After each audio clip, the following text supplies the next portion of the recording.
Ace has dropped on a new edition of Soccer Down Here. It's April 14th. It's a Tuesday, which means it's a Tactics Tuesday.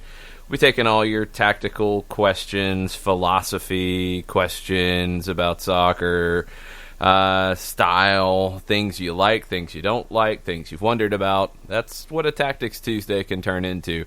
I've also got a lot of news to get updated on, or at least comments and things that could turn into news eventually. And some of it actually revolves around this side of the Atlantic Ocean this time around. It's not all chaos in England and chaos in Scotland, although we do have some of that too. Tons of stuff to get into. Join the conversation with us on Twitter at Soccer Down Here. First off, John, we've got to get some questions submitted for our friend Stephen Glass. He's doing a Q&A today at 4 o'clock on Twitter. At ATLUTD2 posted the announcement, and you reply below with your questions for Glassy. What are you going to ask Glassy? The toughest individual he's ever had to mark in competitive football was blank. Okay.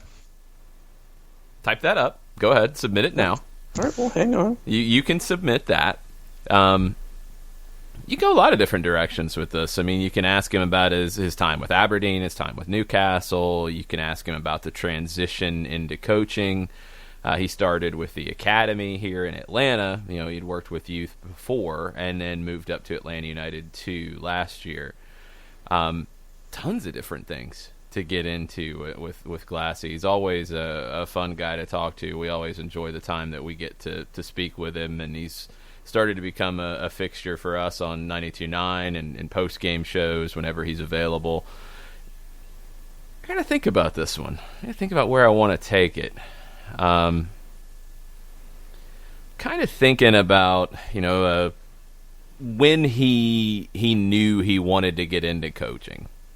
What was it that was the light bulb above the head moment for him as his playing career was continuing, that he wanted to go down this path after he was done as a player? Was it, a coach that he had that kind of inspired him? Was it something else? So I think that's what I'm going to ask him, and I'll type that up here in a minute. I see that the number just went up, so I'm assuming that's your question, John. Correct. All right, good job. Although I do give Christian Henage early bonus points. Okay. Do you still have the bike pictured? Oh, man. Everybody asks him about the bike. It's always about the bike. The picture's tremendous, by the way. No, the picture is tremendous. It's absolutely tremendous. But we've got other things to get into with Glassy, so that'll be coming up later today. ATLUTD2 on Twitter. Submit your questions for Stephen Glass. I think it'll be like the Ben Lundgaard one they did last week, where you ask a question. Feels like last year. So I was going to say, it seems like last year in some circles. Ask a question, and he'll submit the answer in video form and copy it. So go check that out, 4 o'clock today. Get your questions in. Let's get Glassy working a little bit this afternoon on replying to folks. That'll be fun. Okay, we've got news to get into, and I will give you the choice of which side of the coin you want to talk about, John. Do you want Concacaf or do you want MLS? Let's go MLS and then go to Concacaf. All right, so Taylor Twellman's teasing this. I think the full interview comes out tomorrow on his digital show, Banter. I think it's at 2 o'clock on ESPN's social media channels. But it is teased in an article over at ESPN.com. Headline, MLS mulling tournament format, neutral site games if season returns. That's a different kind of attitude. Now, that's a headline. That's not a quote from Don Garber. He said that the league is, quote, focused at getting in as many games as possible, but the season suspension will alter how they'll be played. He mentioned exploring alternative formats, and another quote from Garber, from tournament formats and neutral locations, ultimately playing an abridged regular season, but doing everything to get as many games. That could go a lot of different directions. I mean, I think some people hear that and they're like, oh, well, that's no regular season. I'm not taking it that way. I think when he says tournament formats and neutral locations and then says ultimately playing an abridged regular season, that might be a way to get regular season games played. And tournament format, I could take it as they're in a common location with 4 or 5 teams, or probably 4. Say you do it like a World Cup group. Yep. And you put them all in one location. So you send 4 teams somewhere, and they play a round robin over a week. So you do the weekend, Wednesday, weekend kind of deal. You play 3 games, and you play 3 different opponents. And that's part of the regular season. I could see something like that in the early going. And that's actually an interesting way to get started again, because as we've talked about throughout this, and as will continue to be talked about, you're going to get parts of the country that will not have games able to be played in that location. If you're going to be behind closed doors anyway, and Garber called it MLS studio games, just kind of a fun way to call it. Yes. It's a different vibe. I like it. It's if you're going to do that, then it doesn't really matter where you're playing it so much.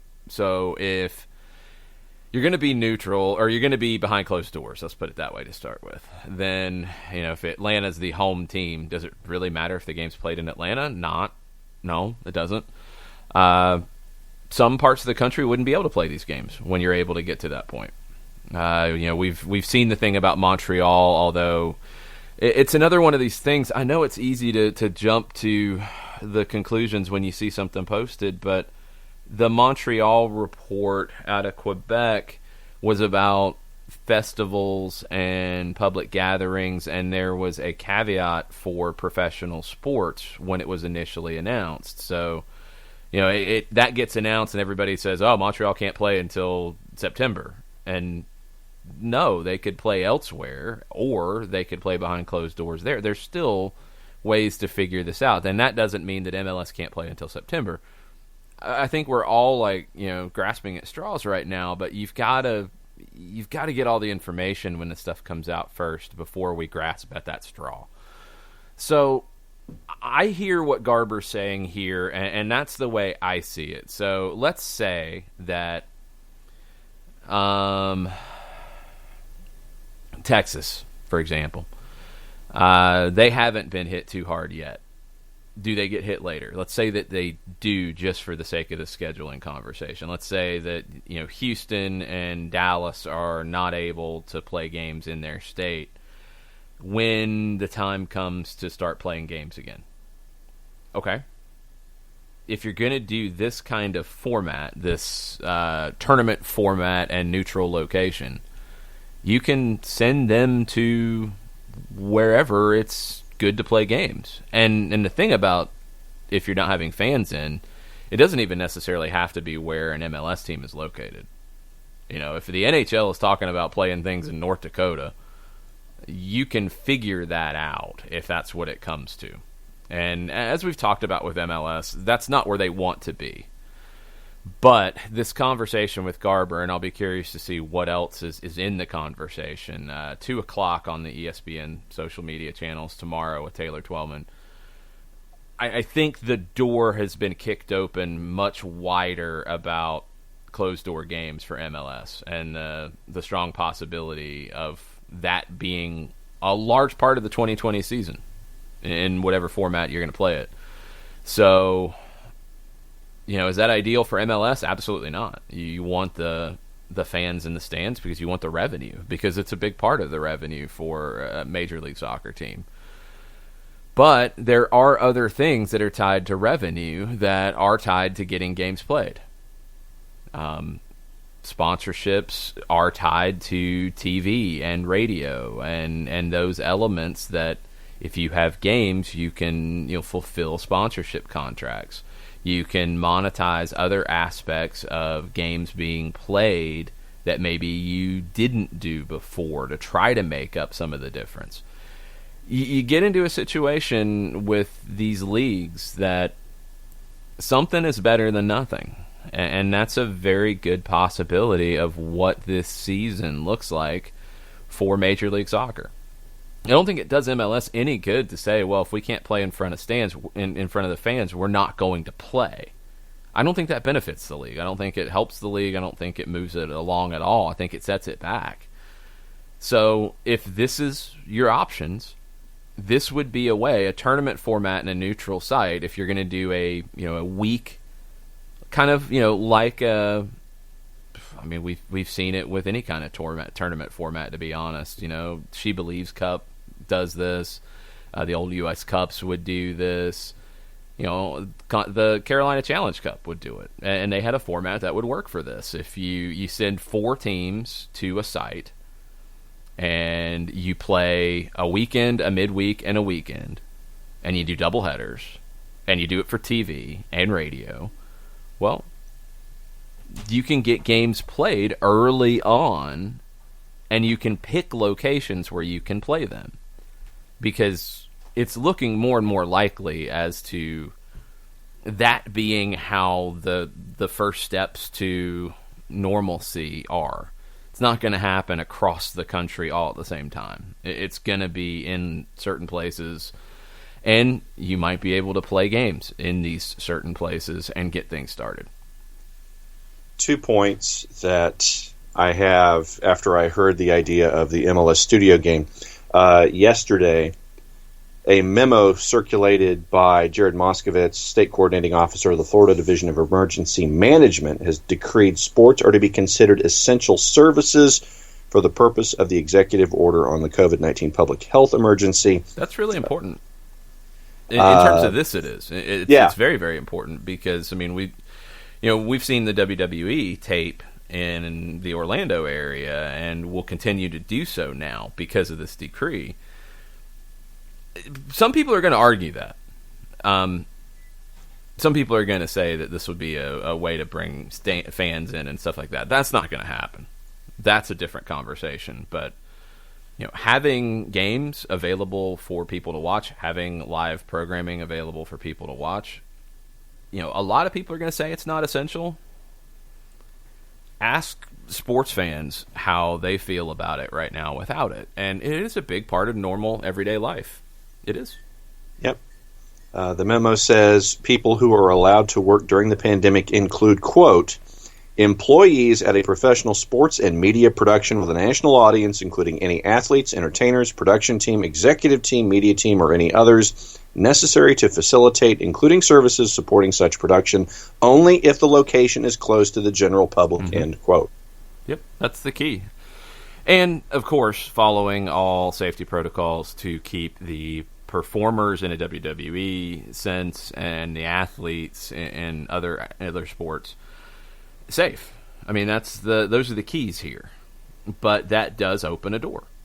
And you've got, a facility like Bradenton, for example, where you could do this. And you could have teams, I don't know how many, I don't know what the capacity of a Bradenton is, but we see a lot of teams that train there in the preseason and stay there.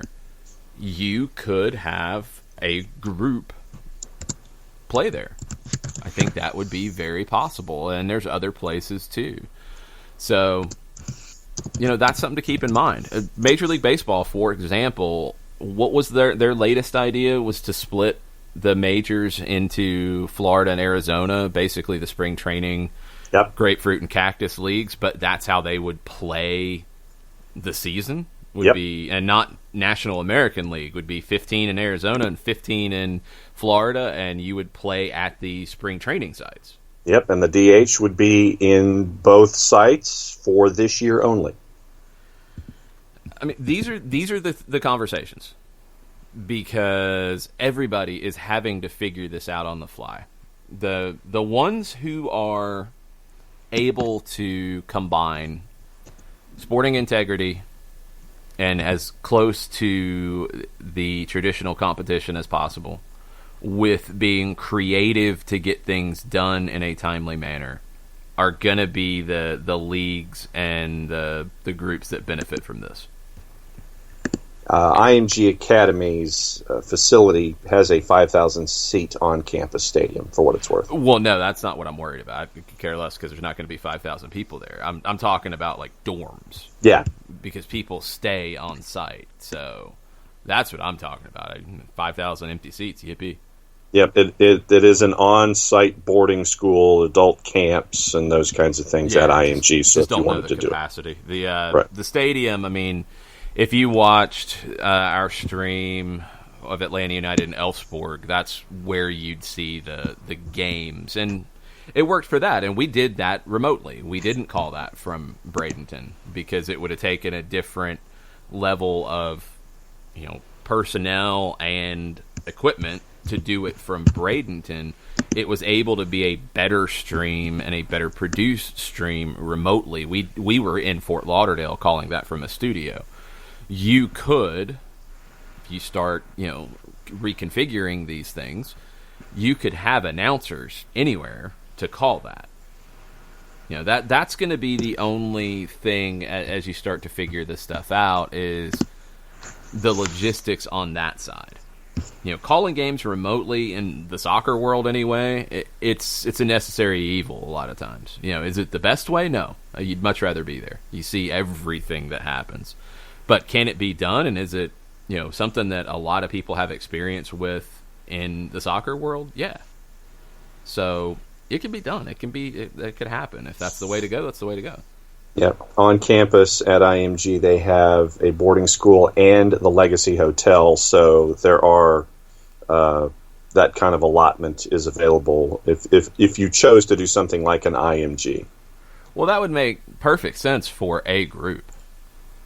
I mean, that would be kind of ideal. There's a whole bunch of ways to do this.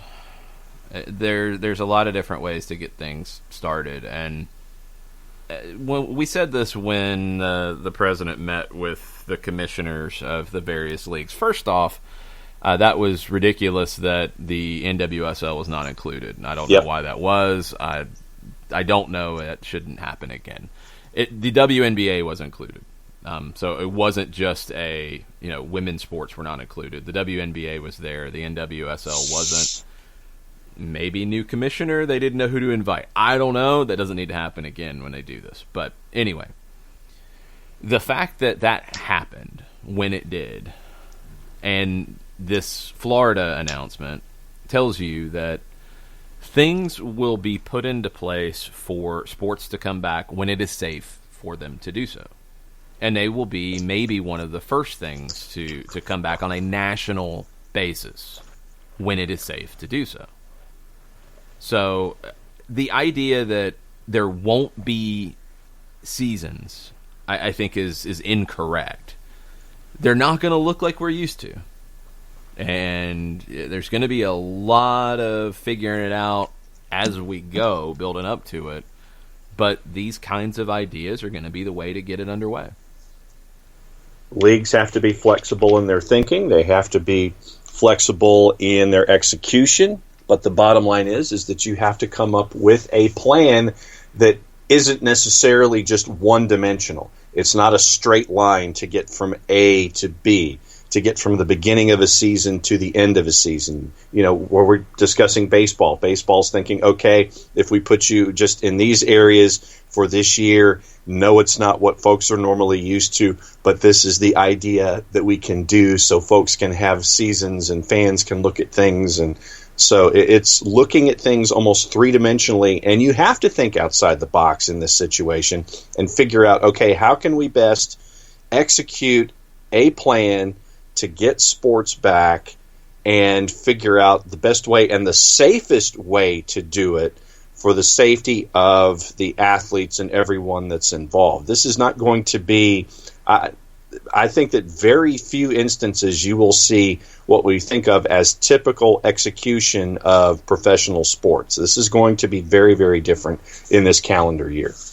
If you're a Major League Baseball fan, and I used to be, I'm not I can't consider myself a fan at this point. I don't follow it closely enough. A lot of it is down to the time of year. I mean, I'm a little wrapped up in a different sport, but I'm intrigued by that idea. I'm like, wow, that's really interesting how that would work and how that season would look. It would, be an aberration, obviously, because it's not going to be something that you could compare to other seasons. But could it be fascinating to see? Yeah, absolutely. And if the NBA has to do something like that, if hockey plays the Stanley Cup Finals in North Dakota, I mean, these things are all, if you follow sports, once you get past the safety elements and you can do it safely, these things are fascinating. And if you love sports, you want to see how it plays out. Which leads to my other question that I had in relation to this particular idea and what we could see. And it was kind of brought up by looking at Twitter last night and seeing what Alexi Lawless had put out there. If soccer is played behind closed doors, no fans are allowed, the question that he raised was, would you want artificial crowd noise piped in underneath the broadcast? I saw that. As a broadcast element. What were people responding? What was the general vibe of it? Well, I will effort that because I just saw the question and I'm like, that's interesting. Okay, what's your take? It's, I mean, when I think about the idea, it makes it seem out of place. I mean, think about what we're looking at right now, say, for those folks that are watching professional wrestling at the Performance Center. If you were to have something like that, what's your vibe? If you had crowd noise piped in underneath World Wrestling Entertainment, how would that make you feel? To me, it's odd, and it makes it feel more artificial than it already is, I guess is the best way for me to phrase it. And so, watching the Europa League competitions as the last events, and before everything shut down in the European theater, it was odd to be in an empty stadium and not have crowd noise, but I think it would make it even more weird if you inserted artificial crowd noise, knowing that everyone who's watching knows that it's an empty building. Does that make any sense? Yeah, there's no way I would have fake crowd noise. I think that'd be a horrible idea. I would, and soccer's a little harder to do this with. Basketball is the one that could be just a blast to watch on TV in these situations. If they go the route, let's take the Hawks, for example. All right, you're not going to play games at State Farm. You don't have to anyway. You could. Play them in College Park at a very small arena that is basically set up to do whatever you'd want to do with TV. And mic everything. Mm-hmm. And put a parental advisor on it. I don't care. Yeah. But for basketball, mic everything. Yep. I want to hear every squeak. I want to hear every bit of trash talking. I want to hear all of it.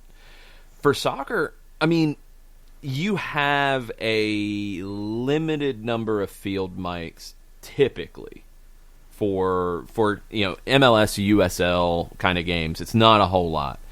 Would there be a way to increase those numbers? Would there be a way to capture more natural sound in these things? I'd love to see an attempt for that for soccer. Piping in fake crowd noise would just feel bizarre. It'd be worse than the Taiwan Baseball League with cardboard cutouts of people in the stands. Mm-hmm. And, all right, just to give an example of what folks told Alexi. One person says, no, I watched Atlanta United play the Charleston Battery in an empty stadium for U.S. Open Cup. I loved hearing the audio from players on the field and the coaches. Yep. I want to figure out how to accentuate that if you're going to go down that road. Let's boost that. Someone else. I don't think I'd add fake crowd noise, but maybe include more people in the virtual booth and tell them to react more to what's happening on the field, sort of like a mini real crowd. That could get crowded in terms of how it's presented. And then you're taking away from what you're seeing on the field. Yeah. If you have more people in the booth talking over what you're seeing, I think you're taking away from the event. The thing that would happen with that, if you have the right group, it could be really cool, but it could also be really bad. There's such a hit or miss with that because it's all down to the chemistry of the group and how everybody handles everybody talking at once or not talking at once, and it's, I don't know. I think the risk reward is not good there. Nope, and this is another comment. Nope, this is a unique historical event and should be remembered as it happened. That's how I am always with this stuff. Piping in the fake crowd noise in that situation, I don't think it benefits it. I don't think it elevates the presentation because it's not real and you can see the empty seats, or if it's at a training facility or something, you can see the empty row of bleachers. I mean, what's the benefit to pump it in? Just for normalcy, but that doesn't help. Be authentic. More of these comments. No, I want to hear all the niceties in quotation marks the players and coaches are saying to one another. Another one, how about an approach that provides an increased focus / experience on the player's game communication, regardless of language? It may prove to be educational and a foundation for better play in the future. Yeah, that could be cool. I mean, if you wanted to have, like, from a TV presentation perspective, if you wanted to have, an extra person in there who maybe is a translator or somebody who's bilingual who can chime in at the appropriate times, like, hey, we heard this before, and if you have the producer who can isolate it, use it in a replay, this is what happened, when Eric Remedi was talking to Franco Escobar on the field, and we heard part of it. Boom, play it. Yep. Cool. He explains what's going on. They're adjusting the positioning. They're making sure this guy's covered. That could be pretty cool. It's going to take the right people to pull it off. Right. And so you're seeing that in Alexi's timeline. My overall question that I wrote down last night after I saw the Garber soundbite and the preview article was, what production elements would fans like to see if you can't be there in person as you're watching? So that, I guess it was going to end up being my QOD when we got to this particular topic. My question of the day, if you can't be at an MLS match and you're watching from home, what production elements would you like to see? And I think that I love the idea of having someone who's bilingual in the booth for sounds of the game, increased sound from the field where you have more field mics. Traditionally, you're talking anywhere from 2 to 4 in your basic broadcast. So is it increasing that number? Is it miking coaches? Is it having increased... I'll tell you where I would have them, and I am not a producer, but this is my on-the-fly thinking. Yeah. I would want one on the outside of each bench area. Yep. So to get coaches, to get players on the bench, that kind of stuff. Right. So that's 2 on one side. I'd want 2 on the opposite side, maybe spread a little bit further to try to cover the field. And I'd want 1 behind each goal because the goalkeepers are going to be talking the whole time too. I want them. Yeah. So I'd want 6. Yeah. So 1 at each bench, not necessarily miking a coach. No, I don't want to mic the coach. When you have the mic on you, you're a little more self-conscious about it, I think. Yeah, I agree. If it's just a field mic that is on the... So if you're standing at midfield on the coach's side and you've got the benches to your right and your left, I would have it on the other side of the bench from midfield. Yeah. So you're looking at isolated microphones on each side, basically at the edge of each attacking third instead of at midfield. That's not quite that far, but yeah, around that area. So in that area, you're having microphones. Or hell, put a boom over the bench if you can do that. If you can set that up, just have a boom like hanging over the bench. Yeah. Just to get the bench sound, and then have the field mics on the other side, kind of facing it, just to get the other side of the field. Maybe that's the way to do it. Yeah, and then have the two in the end zones, almost thinking about it like it's camera positions for football games, as American football. So you're looking at one in each end zone, the reverse angle to get the net sound and the conversations on the other side, and then the home side sound, so you're listening to each bench. So that would, so six microphones positioned appropriately could handle all of the sound, and it could open up some windows that you haven't necessarily heard when it comes to TV productions and the players' conversations. Yeah, that could be pretty interesting. So now I'm thinking like a boom over each bench, and if you can get a big enough boom set up to go kind of in the air over the goal to make sure you get the goalkeeper, or whatever you got to do to get the goalkeeper. Yeah. Because, I mean, if you've been anywhere near a field and Brad Kazan's been on the field, you hear Brad a lot. You want to hear Brad in these situations. You might need to have him on a 6-second delay. That's okay. You might need to figure that out. Sounds of the game. Yeah, I mean, I'll take that trade-off. I will take the trade-off of the occasional... Whoa, somebody's a little upset. I will take that because I think of the gold you're going to get otherwise.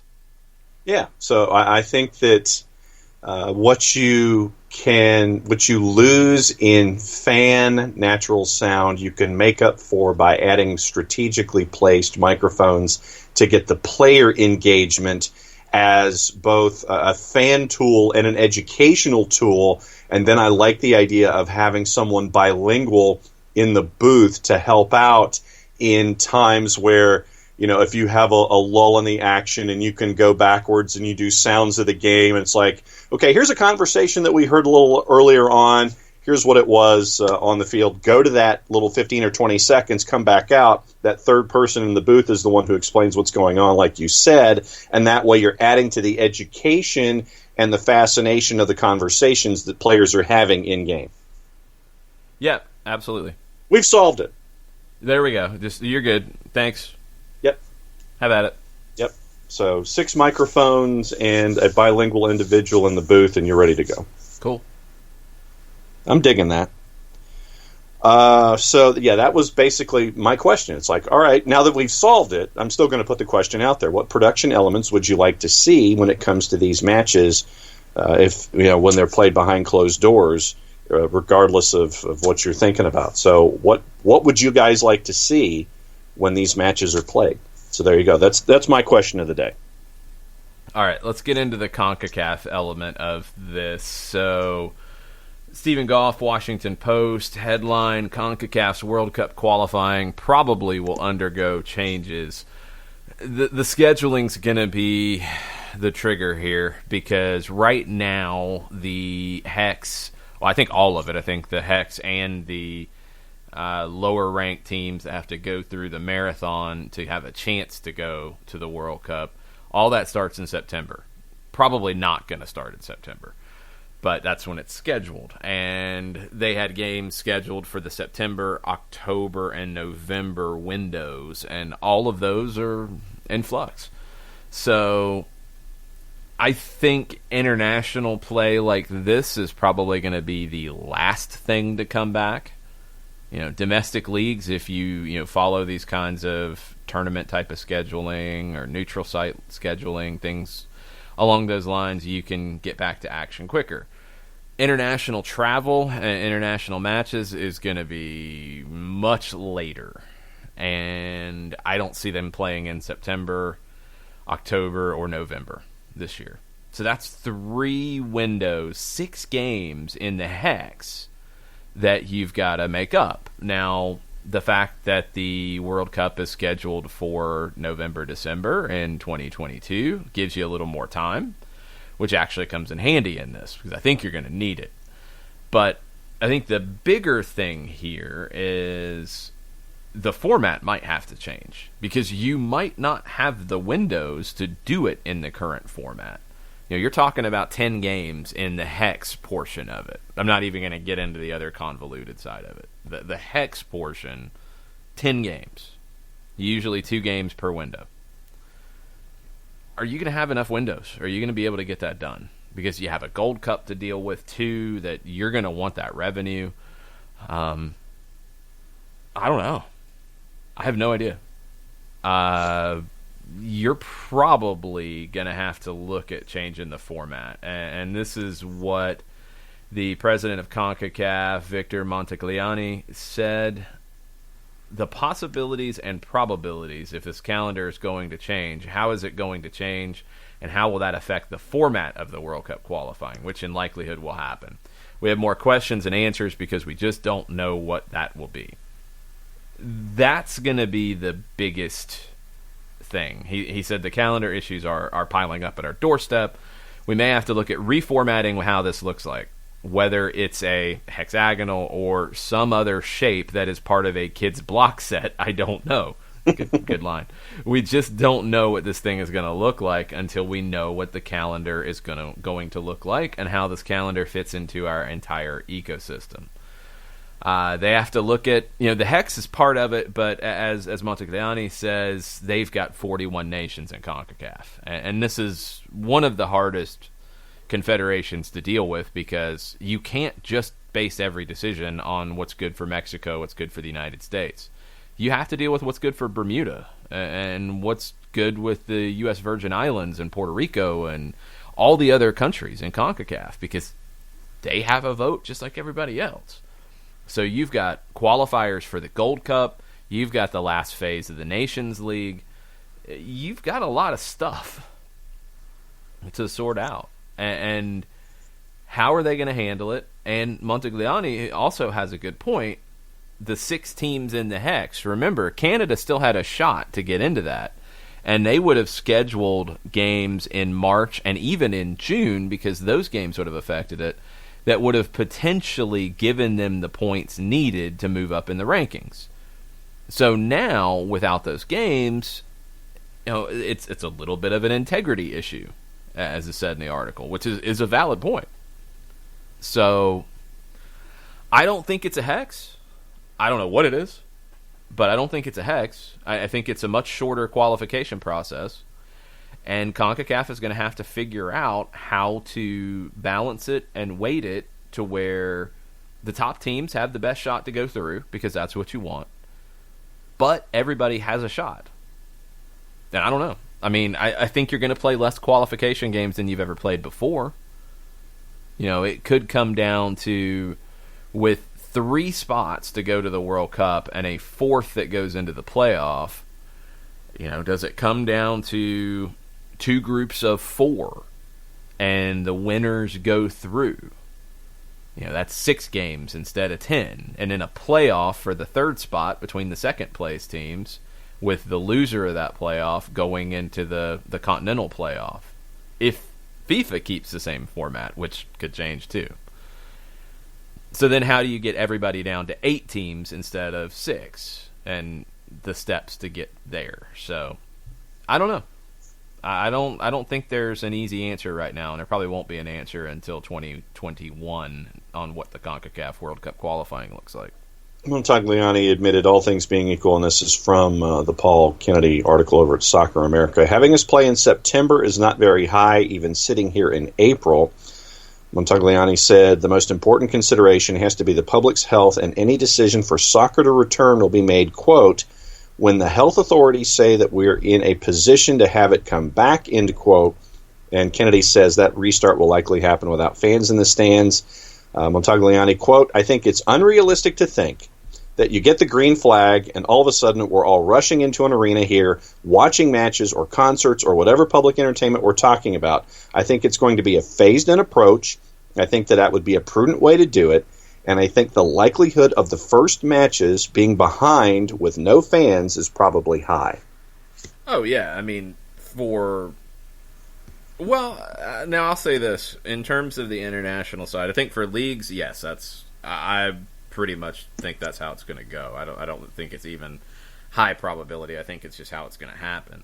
For international play, because I think it's going to happen so much later, maybe it comes back with fans in the stands. Because I don't think international play happens in 2020.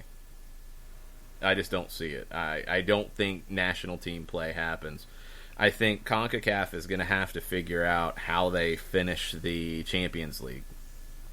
That's going to be one of the harder things to do.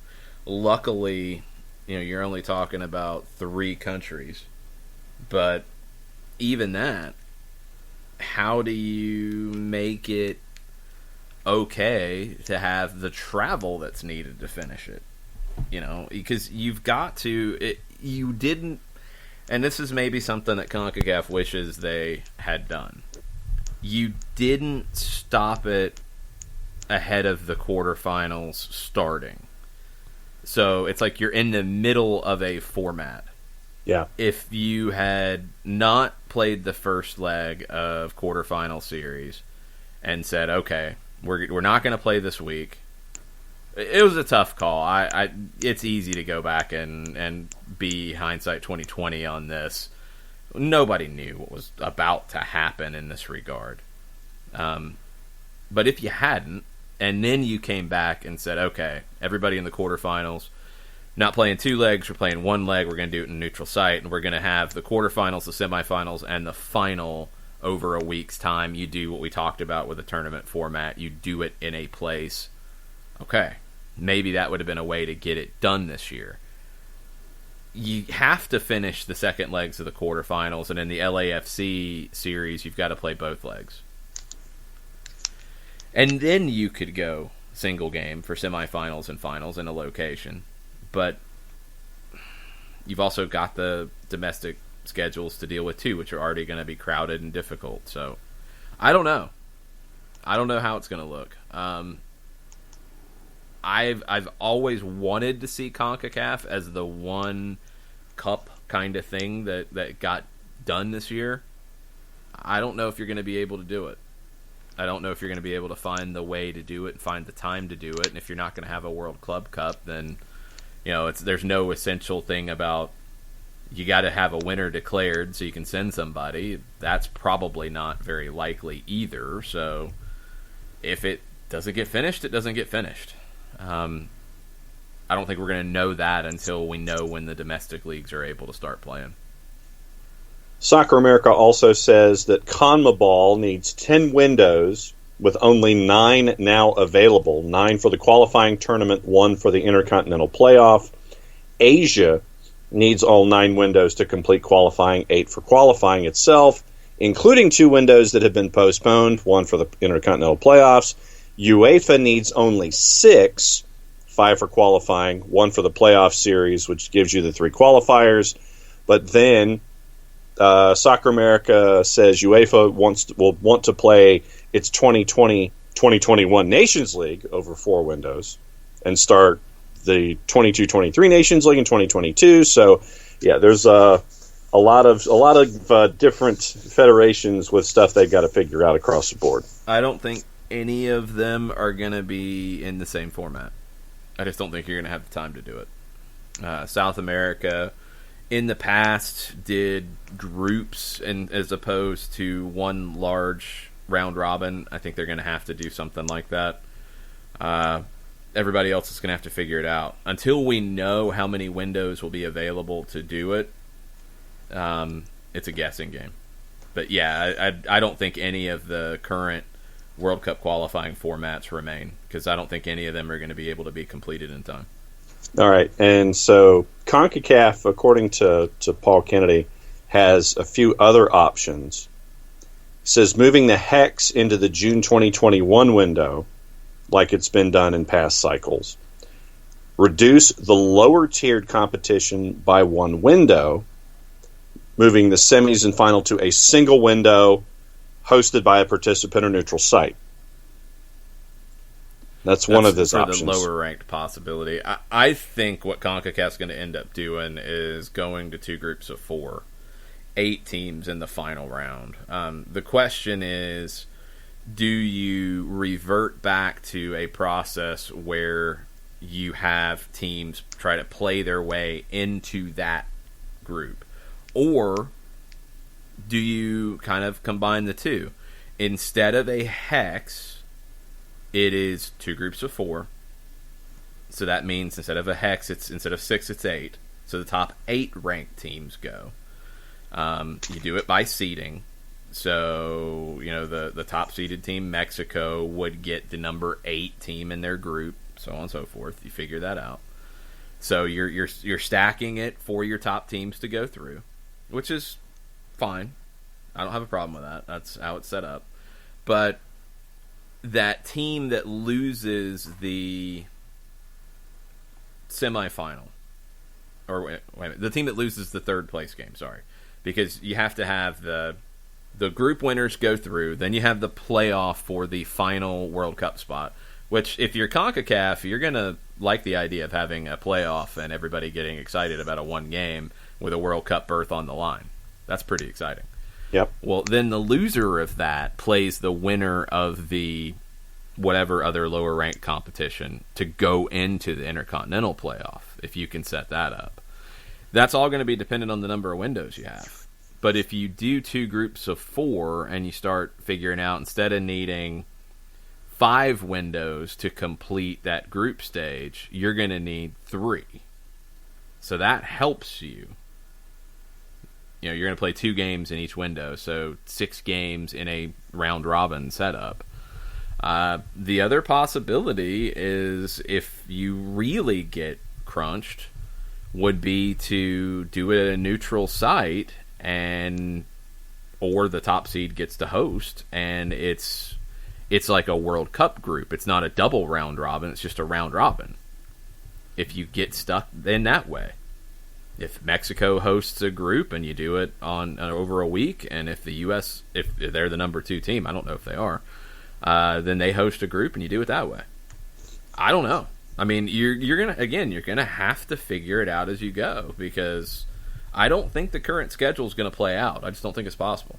And then there was another thought that you would turn June 2022 into a double window or something like that. Or the 2021 window turns into a double window, basically, because there's 16 days that would be available to figure things out.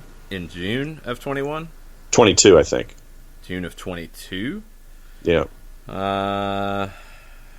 Yeah, I mean, I guess, well, I think that's going to be all your playoffs in a perfect world. That would be when you have your playoffs to decide who goes. So that'd be your Intercontinental playoffs. If you have to have playoffs at the Continental Confederation level, then you do that. That's going to be about it. Yeah. According to Paul's article, FIFA has that backup as a possibility, having June 2022 as a double window, postponing the World Cup draw until after that window, or hold it in April before that June window, and leave 5 slots available to be determined in June. Yeah, the draw is the least important part of it. I mean, you can do it either way, but yeah, that's the way that it's written is exactly what I just said. That's where your playoffs happen in that double window. So yeah, there's a lot to be decided, and just everybody be flexible with your thought patterns when it comes to seeing how things play out. Oh, I mean, that's just a must. I mean, if you're not flexible with your thought patterns at this point, where have you been for the last month? Mm-hmm. What else is on your mind domestically, sir? Well, that's it. I mean, that's the news domestically, which is 2 pretty big elements of it. There's a piece that we'll get deeper into that Matt Doyle wrote about the best imports in MLS history, broken down by tier. I think we have a question about it, which we can get into if we want hour number 2. But we've got a lot of international news as well that we need to talk about here. First, before we do that, we're not quite to hour number 2 just yet. But why don't you tell us about the man who presents hour number 2 here on Soccer Down here, Steve Apolinski. AA-legal.com. Apolinsky and Associates, trial lawyers, knowledgeable, compassionate, successful trial lawyers. You can request a free consultation. Live chat available online right this very second. If you're listening to us live, you can hop on to a live chat, secure, free, and easy. And it's available 24/7, real live person, no obligation. Or you can email Steve, Steve, at aa-legal.com, or give him a call at 404-377-9191. Over 30 years of experience, over $40 million in verdicts and settlements, serving clients in Georgia and Alabama. The firm's goal is to provide the best legal representation for clients and families. It's wrongful death, personal injury trial lawyers, preeminent personal injury law firm that handles catastrophic injury, wrongful death throughout Georgia and Alabama. Steve Apolinsky has been recognized as legal elite by Georgia Trend magazine for being one of the most effective lawyers in Georgia, one of the top 100 trial attorneys in Georgia as well. So once again, 404-377-9191. You can go on to their live chat at aa-legal.com. If you want to email Steve directly, it's Steve at aa-legal.com. A proud supporter of soccer down here in the SDH network, 24/7, 365, some years 366. There you go. Oh, dude, sweet. You pump faked me. I did. Man. Anytime I can pump fake Cartman, I'll do it. No, you don't want to pump fake Cartman. All right. Tactics Tuesday. Screw you, Cartman. I'm going to pump fake you. That was awful. That's the idea, man. No, I'm offended. I'm completely offended by that. Man. Okay. Tactics Tuesday will also carry over to Thursday. It starts with a T, so it's valid.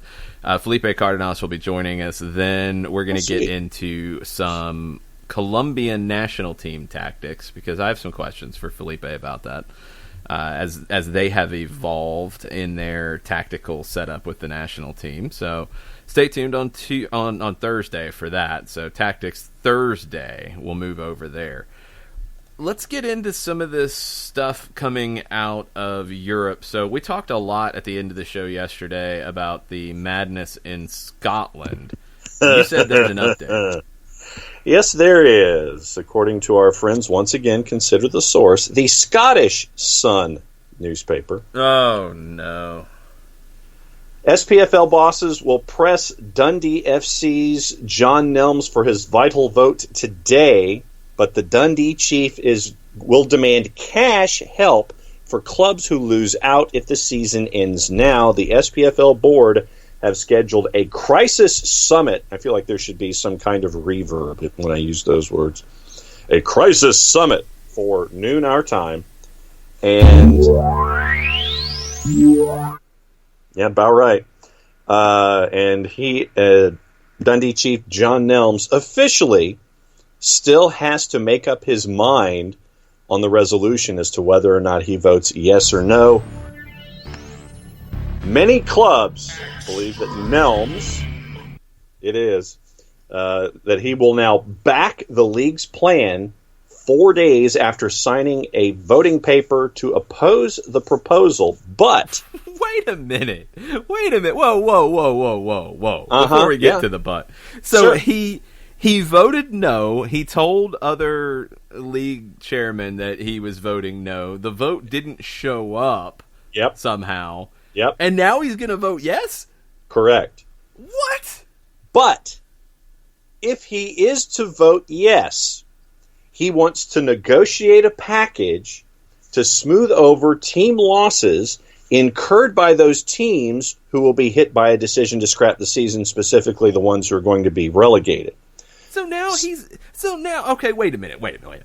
So this guy somehow didn't get his vote submitted. He hit the wrong fax number. I don't know. That was supposed to happen on Friday. It's Tuesday. He couldn't figure out how to get the vote submitted. Now he's going to change his vote. But then he's going to be the guy who negotiates the package for everybody.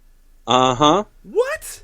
We Yes. have been hoodwinked, bamboozled, led astray, run amok, and flat out deceived. Pretty much. Man. Yep. So you have the top flight saying yes, the third and fourth tiers saying yes. So the championship is the only one in play, and that's where Dundee FC comes in.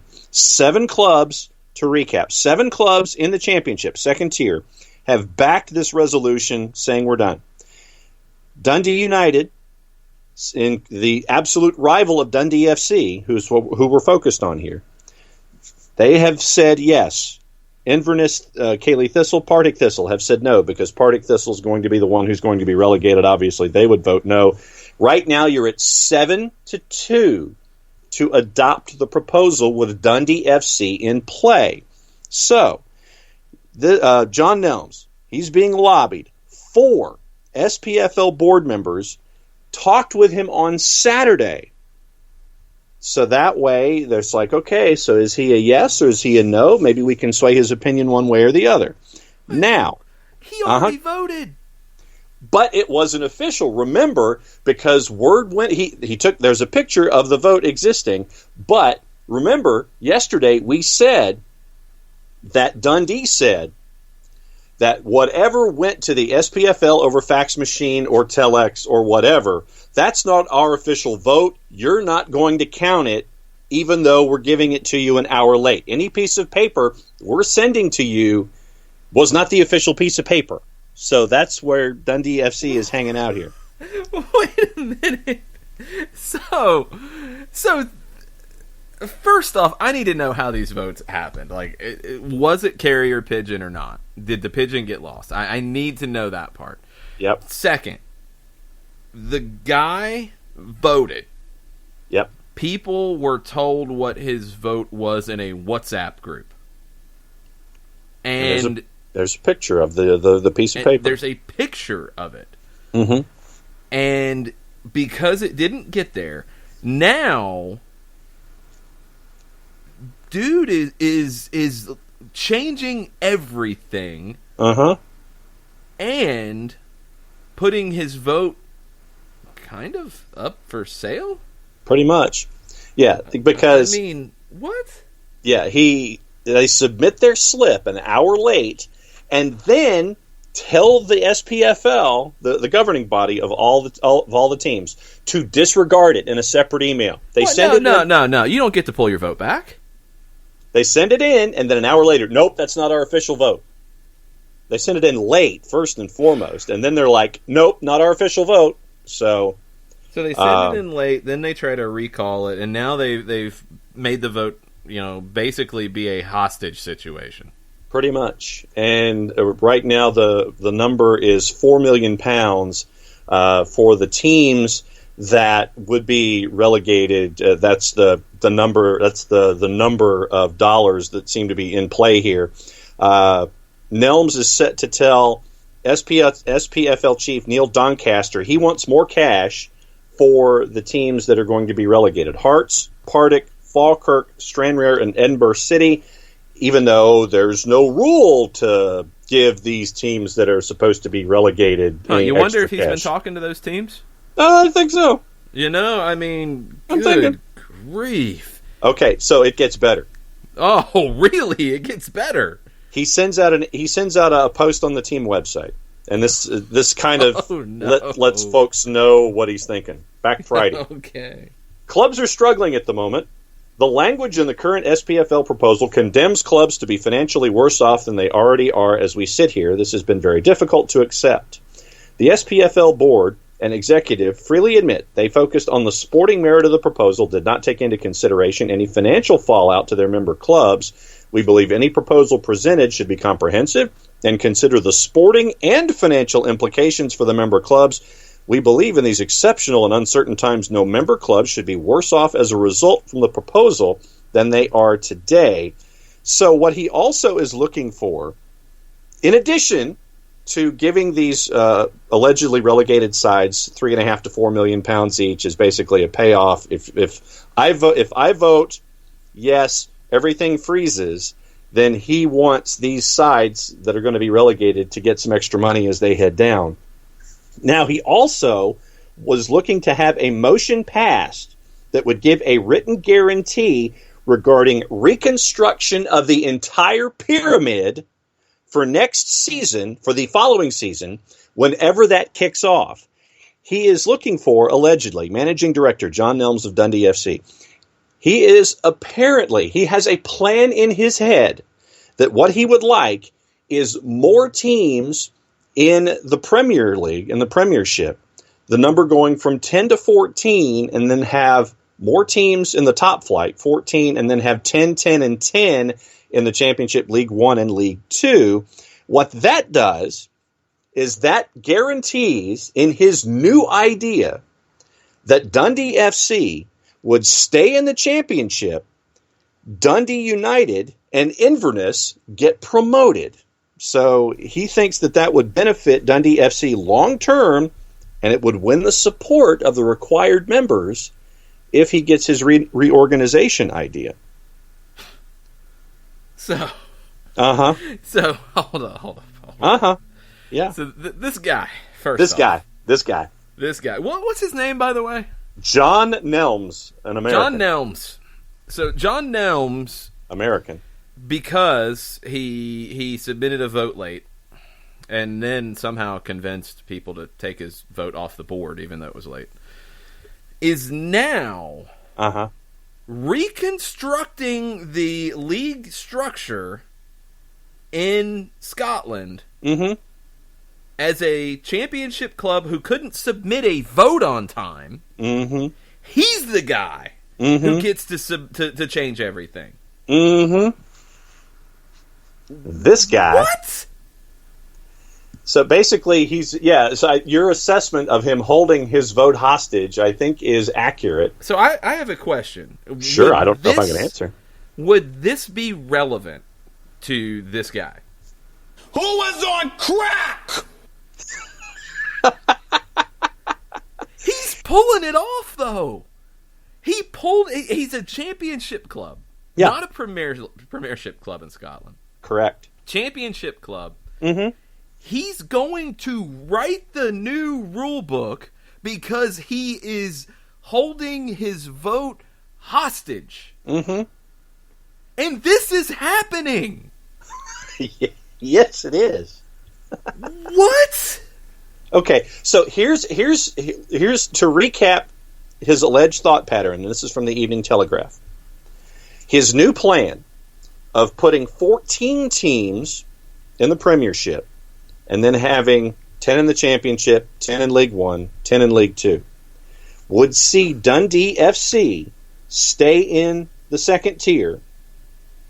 Dundee Instead United of getting relegated. And just keep him there. Okay. Then it would have Dundee United and second place Inverness promoted to his new version of the Premiership. Okay. So that's what he's hunting for. The thinking is it would benefit Dundee FC's team in the long term and would win support of the required number of the SPFL members. The problem of relegation from the top division would be solved as Hearts stays up, but the challenge would be persuading other Premiership sides to spread their income across an extra 2 clubs. Yeah. Less income, now spread it even further. Yeah, that makes sense. Yes. So once again from the Evening Standard. It would, though, allow the millions of pounds worth of place money being held by the SPFL to be distributed to cash-starved teams with immediate effect and would give meaning and merit to Dundee FC's decision not to vote on Friday. No, it doesn't. Nothing. It gives Dundee FC nothing because they're the only ones who didn't vote. That's ridiculous. I mean, this was Dundee FC. I'm here to tell you right now, we don't care. Let me tell you. We don't care. That was them. The rules, it doesn't matter. We're gonna hold all the cards. I mean, dude had to walk in. I don't know what they were doing over the weekend. I guess he walked into his home office, from his bedroom, maybe, Monday strutting like Vince McMahon because he's the guy. He's the guy. He holds all the cards in this, All and but he's one probably precinct talked to is important. everybody, and he's probably had some very nice things sent to his house. Oh, He yeah. probably hasn't had to pay for takeout for the last Nope. few days. Nope. Inverness and Hearts have sent all kinds of wonderful meals Hearts to sent his some house. hearts, I bet. Hearts has probably sent the finest of meals to his house. The finest meats and cheeses to John Nelm's house. He's got a case of Iron Brew Oh. and all the haggis you could eat. He's got it all right now. Everybody's lobbying a championship chairman who holds all the cards in Scottish football right now. Check. And this is him. I'm here to tell you right now, we don't care. Let me tell you something. We don't care. He just rules, submitting things on time. Rules? Ah, Rules? incredible that this is where the Scottish game is right now. Unbelievable. So basically the bottom line here is this. Dundee FC, the only precinct that has to vote, that is only in play. They're not even like trying to play the we're still trying to figure out what our vote's going to be. Nah. They're openly saying It's bidding, open bidding. yes. It's like the machine in Chicago. It's the political machine in Cook County politics in Illinois. That's your political science reference for the day from the poli-sci guy. And he's calling up East Fife, and he's like, hey, Yo, dog. I mean, What's it worth Inverness to you? sent me like 5 cases of Iron Brew, so What's it worth to you? Yeah, what are you going to send me? Yeah. I mean, this is insane. So, and you're looking at all of this, and what he's looking for is the pyramid to be expanded and shifted to where there are more teams in the Scottish Premiership than there are currently, and an even distribution of clubs in second, third, and fourth tiers. He's keeping his place in the championship, thinking it's going to work longer term in this new organizational pattern. But I want to know, it's yes, your vote is up for bid. You're basically paying off all the teams that would be relegated in this particular scenario, claiming that it's supposed to be some kind of humanitarian mission. The current proposal, quoting Nelms' thing on the website from last week, the current proposal will see member clubs cumulatively have in the region of £3.5 to £4 million of lost revenue. In the face of a worldwide crisis, we should all be helping each other. We'd have to work quickly and diligently to ensure members' needs are met and the democratic process is followed, says the gentleman who didn't follow the democratic process late last week. So I don't know what Partick Thistle tweeted. They've deleted it. I'm imagining it was probably pretty good. Motherwell FC dedicated podcast, MFC podcast 1886. Their tweet is: the only times in recent years we've discussed Dundee is working out how many times we've beaten them. Yes. Sadly, they got their own back the only way they knew how last night with a statement just after our latest podcast. So, it's not even a club that is relevant in the conversation about any of this. It's not Hearts. It's not Inverness. No, it's not Partick Thistle. It's not one of the clubs that would get promoted. Mm-mm. It's dude. It's dude. It's just dude. It's just straight up. I'm here to tell you right now, we don't care. Let me tell you.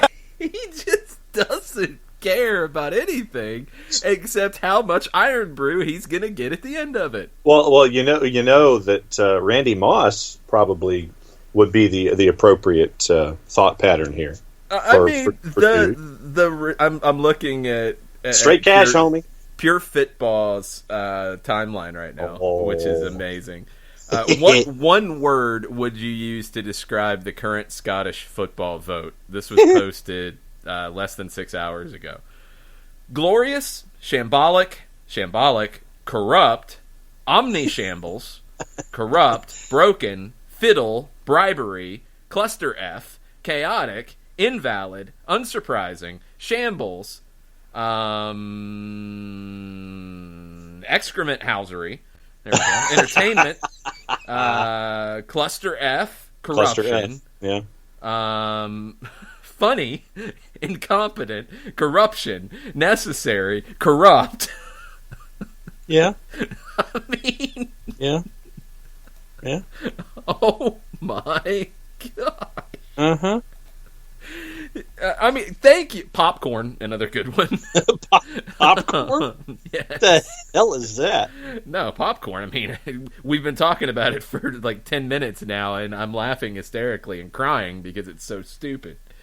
It sounds like they voted via email, is what I'm gathering here. It wasn't telex, it wasn't fax, it was some email vote. And then you send a subsequent email after the deadline that you missed saying, not our official vote. And you allow that to stand. That's the thing. Any email that didn't come from my particular email account wasn't our official vote. So if it came from anything at Dundee FC that doesn't have John.Nelms attached to it, not our official vote.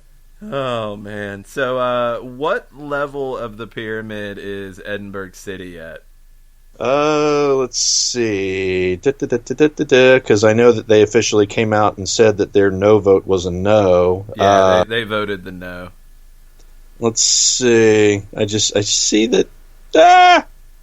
Let's find out the pyramid here real quick, because the release from the Daily Record didn't help me. Not 100% critical. They voted the no. They said they're opposed to the suspension of the pyramid system. League 2. They're in League 2. They're at the bottom of the pyramid. They strongly advocate league reconstruction, featuring an increased premiership with promotion from each division, including the winners of the Highland and Lowland Leagues joining the SPFL. Also, no clear reason why prize money, or at least a large percentage of it, could not be paid out immediately given these exceptional circumstances. See, they make sense. They have, reasons, and it makes sense. Man. I'm just blown away by how straight ridiculous cash, homie. This is. Oh, straight haggis, homie. I mean, this is amazing. I can't wait to see what happens in Scotland the rest of the day, because I'm sure we'll get to laugh about it tomorrow at this point. Well, like I said, it is an alleged noon today, Eastern Time deadline, 5 o'clock in Scotland. So I imagine that at noon, we'll have an email from some account at Dundee FC that makes its way to the SPFL office.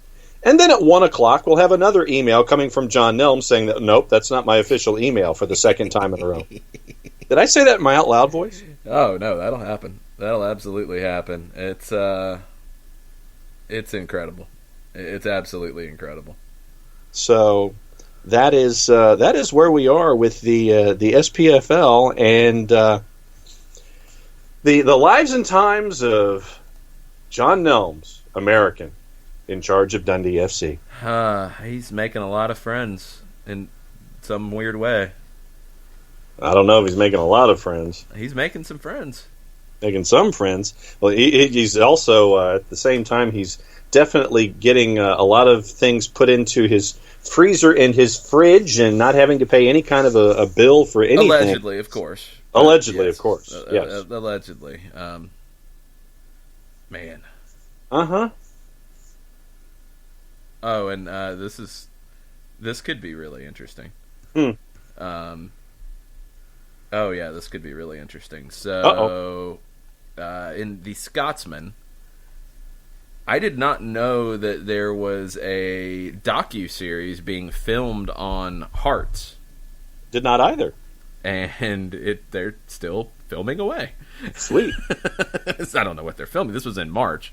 But it was still being filmed during this, and I hope they're filming all of this madness. Oh. Yeah. So I'm very intrigued by this. It was, or obviously, it was going to be broadcast originally in May when the season was going to end. Now, who knows? But yeah, they've said they're going to finish this thing off. So I hope that they're getting all of this stuff. I hope that they're finding a way to get these arguments, because I want to see see what Hearts is sending to our dude at Dundee. Oh, that'd be I want to know what the conversation was. You got to get it. Come on, folks. Oh, that'd be great. Come on. You got to get it. Have the secret camera gets this, please. Oh, goodness gracious. That would be epic and a half. I need to know what the lobbying effort looked like. Oh, yeah. And with our friends from Aberdeen that are locked into this whole thing, too. Yeah, I mean, that's a word to use, yeah. It's something. Uh-huh. Here we go. Uh-oh. Oh, yeah, this is definitely here we go. So BBC Sports Scotland, and this might have been what was deleted from Partick Thistle. They said that they have received legal advice that Dundee's retracted vote must stand. Which is what I was saying the whole time. I mean, they submitted the vote. But it was after the deadline imposed by the SPFL. So I'm going to read what BBC says. It's very short. Partick Thistle say they've received legal advice that Dundee's retracted vote must stand, meaning the SPFL's resolution on ending the lower league season fails. Doesn't matter if it's after. They're saying that it should stand. And Thistle claimed the SPFL failed to, quote, provide sufficient information, unquote, for clubs to make an informed vote. The proposal's outcome rests on Dundee, who voted no, then asked for it not to be considered, according to the SPFL. If it is passed, Thistle face relegation from the second tier. The club, bottom of the Scottish Championship, argue, and then it's cut off. So there's more to follow. So, man, it cut it off in the middle of a sentence. BBC Scotland is freaking out about this. They can't even finish articles. Oh, man. Uh-huh. All right, so this is good entertainment. There's a gossip column from earlier today, too. Oh? So, according to the Daily Record, Dundee were on the verge of voting yes to finish the lower league season early. Dens Park manager James McPake insists managing director John Nelms will have the best interests of Scottish football at heart when he does cast the club's vote. Inverness chairman Ross Morrison said he felt like the SPFL were holding a gun to the head of his club during last week's chaotic league ballot. Yep. And then some stuff about players. Oh, the Daily Record also says an email has emerged detailing plans by Dundee chief John Nelms to cut prize money to distribute the sides facing the drop. Okay, so plus the notion of big-name friendlies, which I don't know how that factors in. I don't know what Dundee FC is going to talk about big-name friendlies with anybody about, but anyway. Good times. Oh, that's tremendous. Madness, madness, madness. Straight cash, homie. Something like that. This is so heading to the courts. Oh, yeah. Find your favorite barrister. This is going to get awful. Let's see. Where would you like to go next, sir? Oh, no, another one of your favorites is in the news this morning. Uh-oh.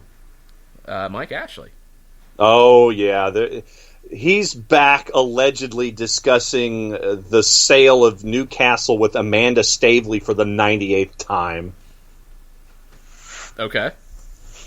It's God, that is one of the worst relationships ever. I mean, have you ever known somebody who dated someone and then broke it off, and then for whatever reason the urge was so strong that you had to get back together with that person, and it was a volatile relationship for whatever reason from whichever side, and then you break up, and then you get back together, then you break up, then you get back together. That's what this sounds like to me with Mike Ashley and Amanda Stavely and her consortium to try to buy Newcastle, since Mike Ashley has had Newcastle for sale since Reconstruction and has not been able to find a buyer because he continues to move his idea as to how much he wants and when he wants it, and he keeps moving the pylon here, so no one wants to play with him at recess. And so, yeah, I'm going to go back to my old relationship. So now it's back with Amanda Stavely trying to figure it out. Good Lord. PCP Partners. Looks like the money's coming from Saudi Arabia. Reportedly advanced talks to buy Newcastle United. This is me holding my breath on that one. Okay. You hear that? You hear that sound? That's me holding my breath. Really? Yeah. It is. Are you ready? I said, are you ready? That's Mike Ashley for you. Oh, Mike Ashley. Dude. When he started completely using Newcastle as part of his wallet instead of investing in the club, I stopped thinking about buying things from Sport Direct under any circumstance. I would actually shop Sport Direct and have it shipped here. And I'm like, nope, not anymore. So, yeah. Public Investment Fund, the Reuben Brothers, registration of charge between Staveley's PCP and Justin Barnes, a longtime associate. And this is the charge of this kind, according to the Daily Star. A charge of this kind is used when a company is offering a loan of some kind. So, yeah. St. James Holdings will loan a sum of at least £150 million to Staveley's company, which suggests Ashley is in fact helping to fund a deal. He's funding a deal to sell the club? Yes. Yeah, funding a deal to it sounds rather circuitous where that would what? Paperwork has been filed with Why the is Premier he League giving money to somebody who is reportedly buying the club from him? So he can get rid of it finally? Well, why doesn't he just get rid of it? Because his ego always seems to get in the way. But now, instead of just selling it for whatever the amount is, he's giving money. Is it about the valuation? Is it about other shenanigans? I mean, why is he giving money to sell it? I don't know. Couldn't he just say, here, I need to give you this to get it to $300 million. Why don't you just give me 200 instead? I'm not going to give you 100 million. I'm like, is that crazy? No, it's not crazy, but once again, we're talking about Mike Ashley, so anything is humanly possible. No, I don't either, but yeah. So the unpopularity of Mike Ashley continues. So Staveley's tried to do it in the past. Ashley wasn't willing to part ways, but this time apparently it looks like he's willing to part ways. So I'm not holding my breath on it, but that's what it looks like.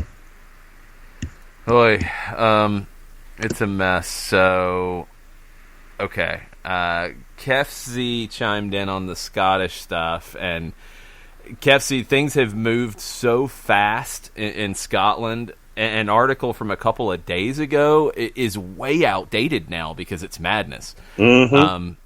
So, the Rangers element to it was part of the initial conversation ahead of the vote, but this part with this vote has gotten completely different.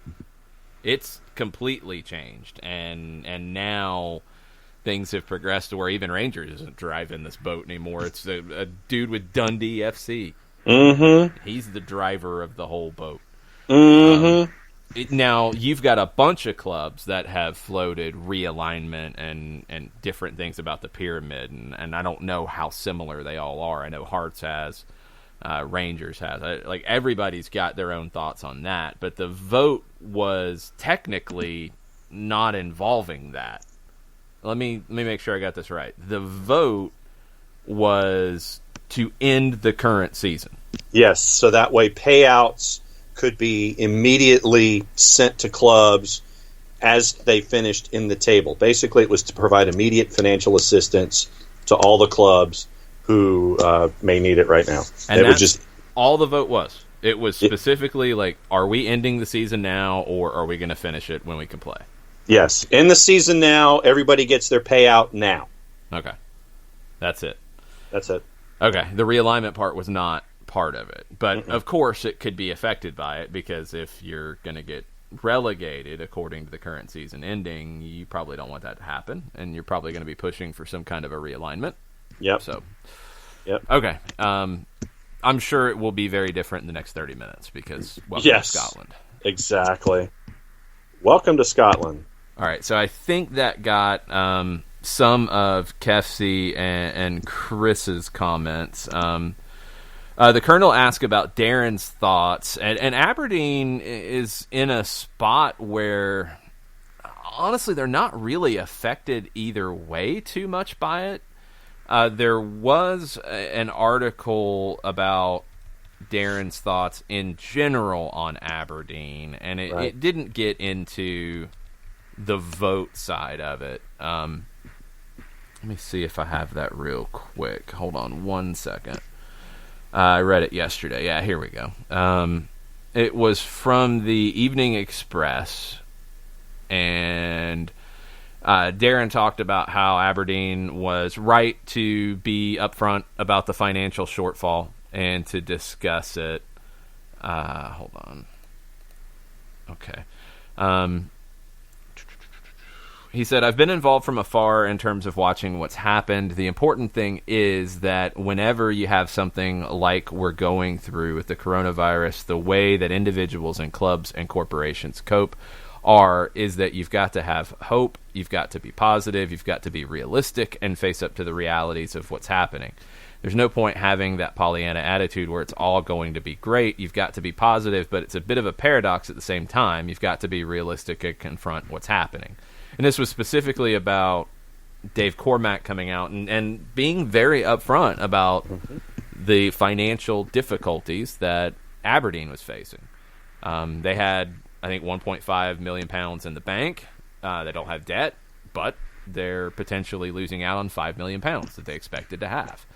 So it's a challenge. So the interview was about that. It wasn't about these politics, and this wouldn't be something that I think Darren would be directly involved in terms of the political ramifications of all of this, but he could be, being updated on it because he's on the board. He's a non-executive member of the board. He said that he thinks the club will be stronger coming through this because of everything. He thinks the relationship with Atlanta United will be stronger because of the network. The guys going over and being part of the academy in Aberdeen and getting that experience, those types of things that they've been able to do quickly has helped. But he said the way that the fans, the community, the city has got behind the club has been fantastic. Likewise, it's shown what the club can do, even through the messaging. So he talked about the social distancing, washing hands, and he said that's more effective if you're doing that from the club. That's been a good example of how that's been able to help. So the interview was more about that type of stuff. I don't know how involved he'd be in this voting. And Aberdeen, I mean, I don't know what their club stance is on it. Do they want the season to end or do they want to finish? I'm assuming that because they're in the semifinals of the Cup, they'd probably like to finish the season. Yeah. Because you have the potential for a Cup final, and that could be a very nice thing besides just the opportunity to win a trophy. I mean, that could be a nice payday, at least from the TV side, if you're not having fans in the building. So I'd assume they're on the side of wanting to finish it out because of their standing in the Cup. But that's just a guess. And John gets a call, maybe from somebody in Scotland. Maybe he's going to have some updated news when he bounces back to us. Or maybe not. We will wait and see. It's, as John said, the vote's going to be, or something's going to happen at noon today. The vote or something. There's more popping off in different Scottish outlets about Partick Thistle insisting that the no vote must stand. It's all the same news about it. So, one happy thing here is that Aberdeen today is celebrating its 117th birthday. So that part is a good thing. 117 years of Aberdeen FC, and I'm sure they'll have some different things on their social media, on their digital platforms to celebrate that. Very, very cool honor to get to that 117 years of Aberdeen football. John, you back with us, or are you still in purgatory? Yeah, he's still in purgatory. Good times. Love technology when it's working like this. Let's see. What other topics did we not get to? We will try to see if Darren has thoughts on the Scottish political soccer madness, Colonel. I'll see what we can find out about that. It's a little complicated being a step removed. I mean, I'm trying to pick up all of this madness as we go as well. So we will see how that goes. Thank you for the Simpsons. They've ruined the damn Scots. They ruined Scotland. Gift Chris Hutchison. You nailed it. Perfect. Chris Hutchison also chimed in on the microphone placement in the empty stadium with or without a 7-second delay. I'd love to see it without. I understand the broadcast fear of doing that. Maybe you are trying to get elements of it, and I don't know. Because, I mean, we hear stuff that pop off even without the 7-second delay. We hear it sometimes on broadcast. If you have no fans in the stands, you're going to hear even more. Is that going to be this huge issue? You're not going to tell the players, like, watch your language. Everything's being mic'd. I would hope that you'd kind of have that understanding, but I don't know. I'd like to see it without it, but you know that people are going to freak out about it.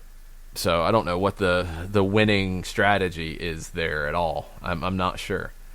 Nathan Pugh asked about the mini tournaments and playing as many matches as possible.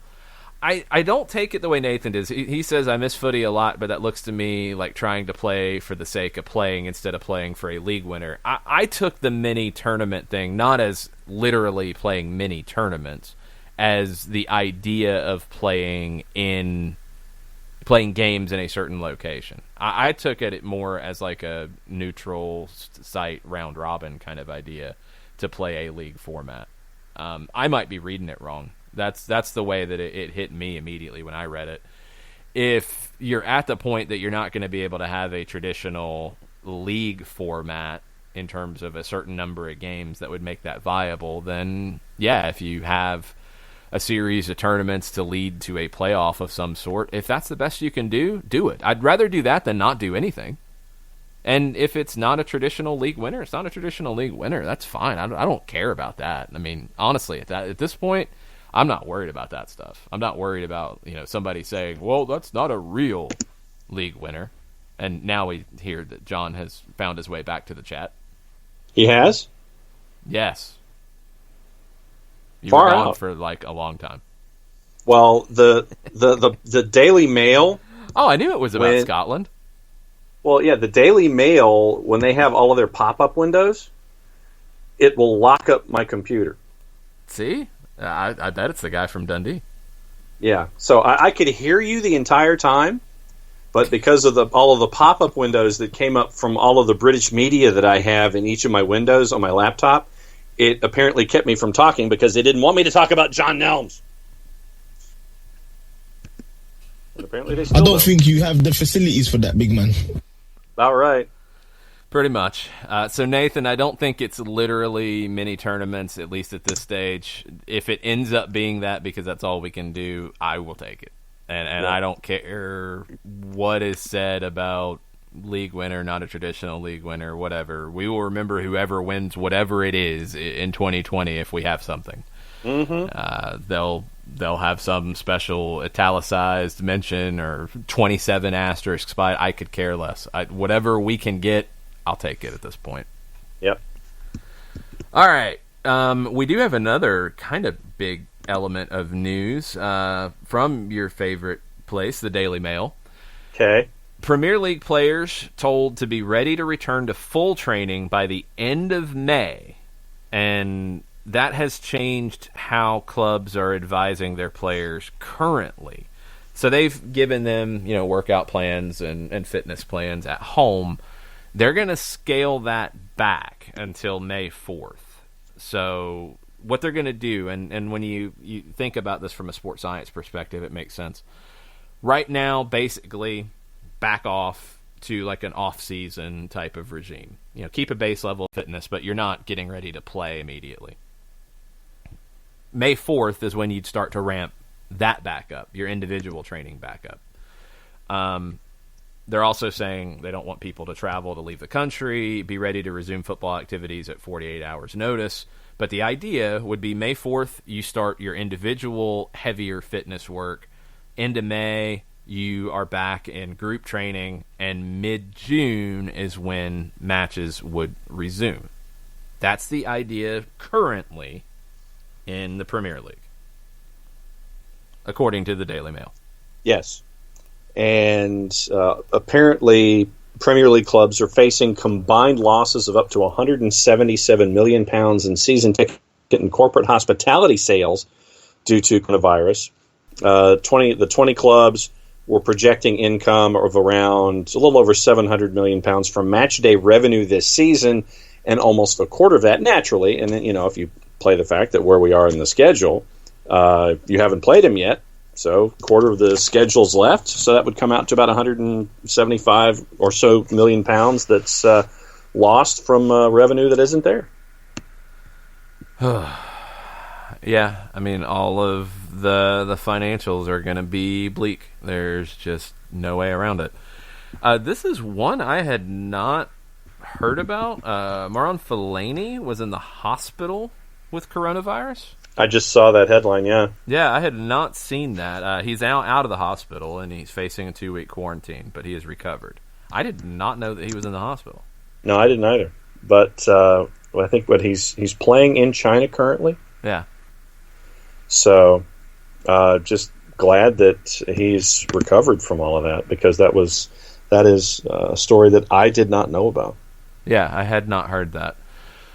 Okay, there's a bunch of other player rumors and craziness. We're going to push that to the side because we've had all of this other stuff.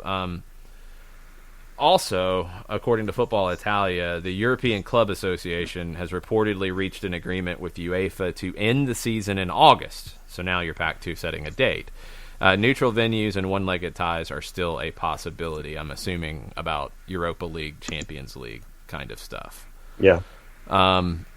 Okay, we'll see if setting that date works or makes sense. Who knows? At this point, there's no way to guess it. But if that's what it is, that's what it is. I did find that The Guardian has a piece by Ewan Murray about this whole Dundee vote and everything, which gives you more detail, which I am going to tweet out now because I still have tears in my eyes from laughing so hard at this whole madness. And it ain't over yet. No, there's still a lot of twists and turns that could happen from this. That's what's amazing about it.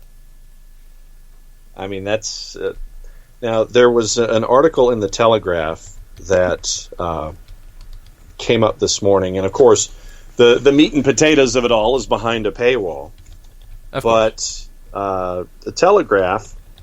English football is facing calls for an independent regulator and a unified licensing system to overhaul structural failings that have been exposed, in quotation marks, by the coronavirus.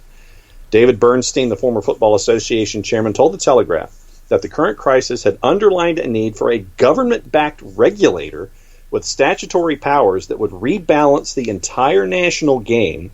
A senior current football administrator separately tells the Telegraph that the government should introduce a single club licensing structure similar to the NFL in America, with radical regulatory power to set common rules on investment, ownership, and wage-to-revenue spending.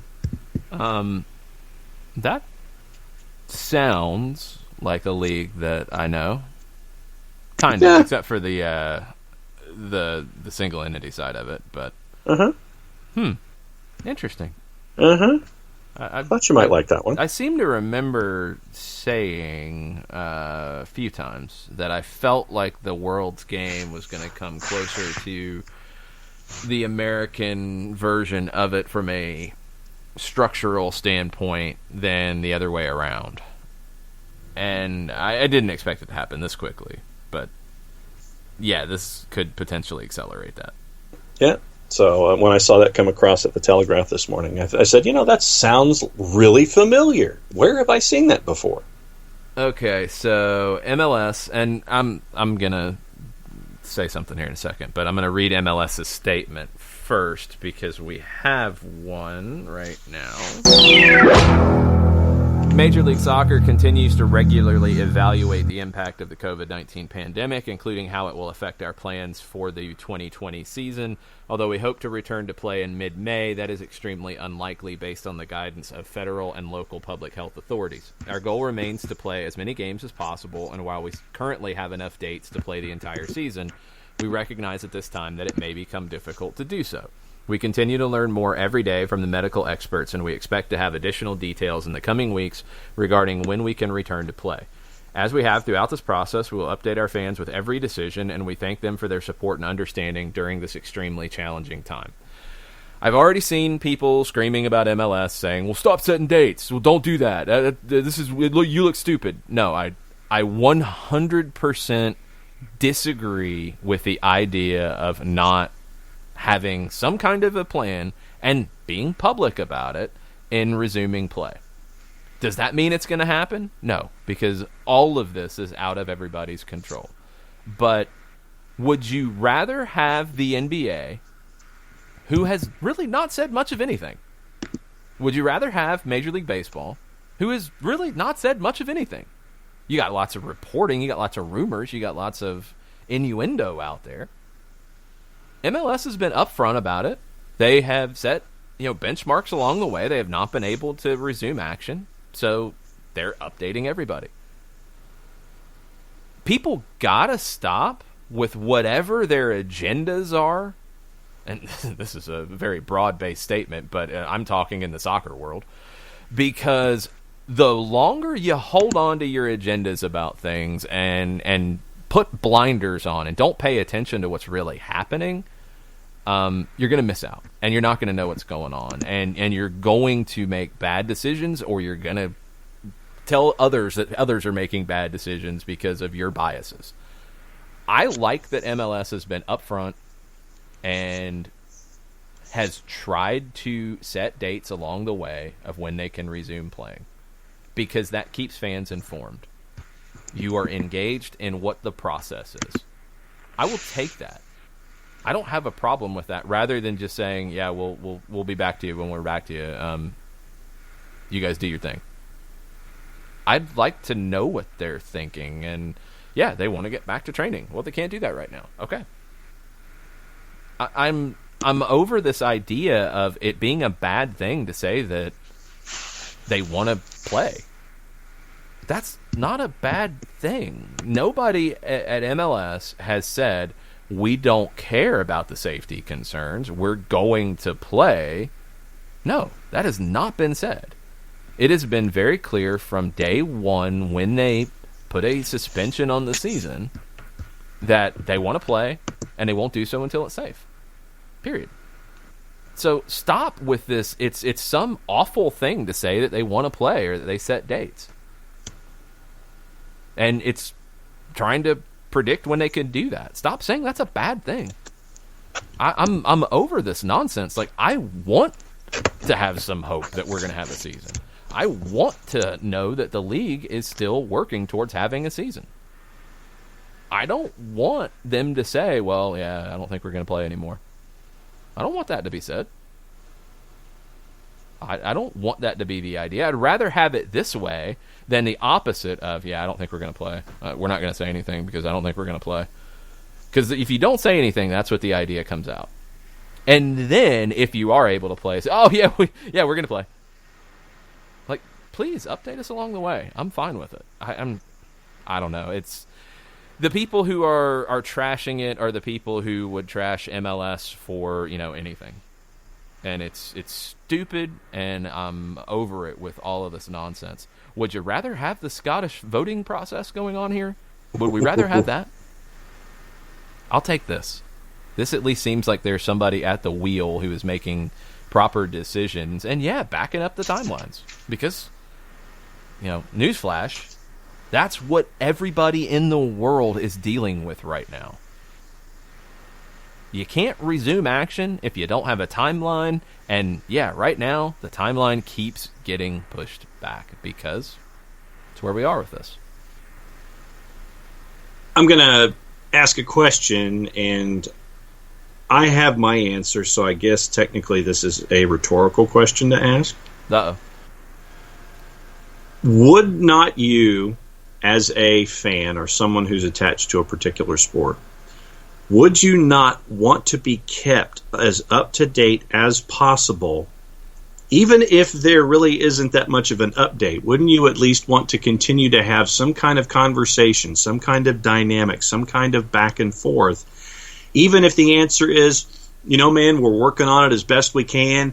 When we have answers, we'll let you know, but obviously things are in flux right now. We'd like to have something happen by, we'd like to have as much of a schedule for whatever league we're talking about, and we'd like to start it as soon as possible, but that's not up to us. That's up to, that's up to public health officials. That's up to X, Y, and Z happening. Wouldn't you rather have something akin to a continual dialogue when it comes to your favorite sport, as opposed to not hearing anything and then having something basically sprung on you as a thought pattern here? I mean, I would like to. Yeah, that's the thing. It's like I would like to have constant conversation, even if it's just like, well, we don't really know anything, but we'll check in with you every once in a while and let you know what's going on, even if there really isn't a whole lot of movement. But, if something's going on, we'll let you know. And even if something's not going on, we'll let you know, because we're in this with you as well. And we want to be as, supportive across the board as possible. Yeah, I want to know what the plan is as it continues to evolve. Because, I know enough to know that nothing's set in stone right now. And that's okay, because that's life in 2020 right now.